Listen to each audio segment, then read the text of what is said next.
प्रारंभ श्री सूत जी बोले, विष्णु पुराण सुना रहा हूँ। नित कर्मों से निर्मित हुए मुनिवर पाराशर जी को प्रणाम करके एवं उनके चरण स्पर्श करके मैत्रेय जी ने पूछा, हे गुरुदेव, मैंने वेदांग और धर्म शास्त्रों का आपसे ही कर्म अध्ययन किया है। हे मुनि श्रेष्ठ, अब मैं आपके मुखारविंद से सुनना चाहता हूँ कि ये जगत किस प्रकार उत्पन्न हुआ, ये सृष्टि कैसे उत्पन्न हुई, ये सुनना जान से।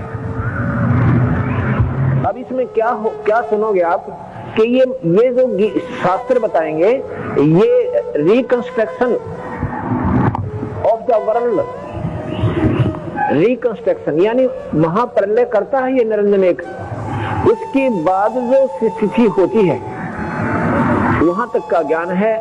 इस निरंजन की भी उत्पत्ति का इसमें ज्ञान ढंग से नहीं है। वो कबीर साहब का शास्त्रार्थ होता है, लेकिन यहां तक तो सुनो। इसमें क्या बताते हैं और आगे भी कल्प के आरंभ में कैसे होगा। एक कल्प बहुत लंबा चौड़ा पीरियड होता है, वो बताएंगे आपको। उसमें कई बार तो ब्रह्मा मर लेता है, कई बार विष्णु मर लेता है, कई बार शंकर खत्म हो लेते हैं, जबकि इनकी आयु बहुत लंबी। जब ये कल्प अंत होता है, जब ये कल्प अंत होता है, अब इनको को बोल नहीं, पीछे चले जाओ, बोल पीछे जाके बैठो, यहाँ बोलना नहीं है, वहां बैठ जाओ या वो चुप बैठ कर मन में कर लो, सत्संग श्रवण करो यहाँ पर। तो उसमें क्या होता है,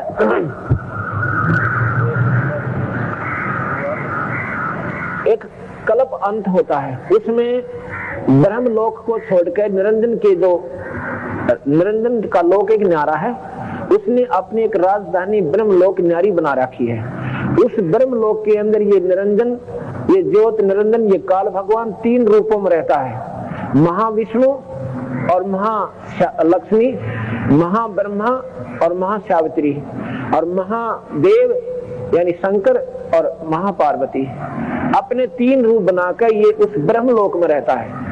इसका और अपना जो असली स्वरूप से इसका वैसी बूंदी सकल काल, वो निरंजन लोक है जो 21वें ब्रह्मांड का आखिरी लोक में रहता है।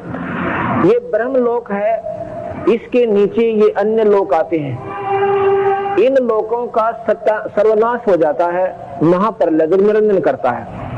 एक प्रलय होती है, एक महाप्रलय होती है।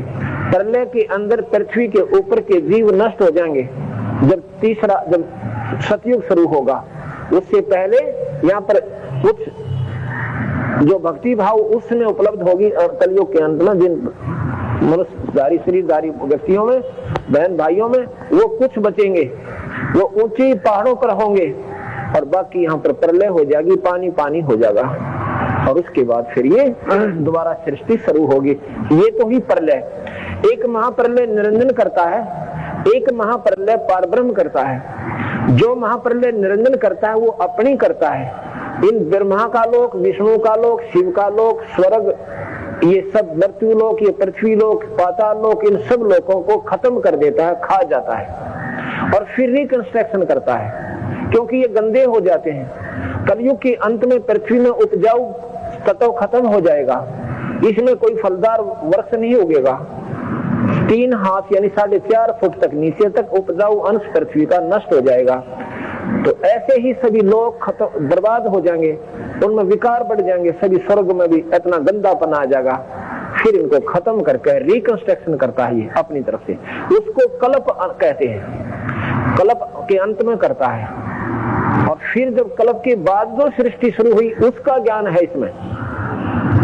ये ध्यान से सुनना, इन शास्त्रों में कल्प के बाद जो सृष्टि शुरू होती है वहां से ज्ञान शुरू है। लेकिन जो हमने आपको ज्ञान बताया, पूर्ण ब्रह्म परमात्मा, कहां से सृष्टि आई, कहां से निरंजन आया, कहां से ये जीव आए और कैसे हुए, कौन पर ब्रह्म है, ये ज्ञान इनमें नहीं है।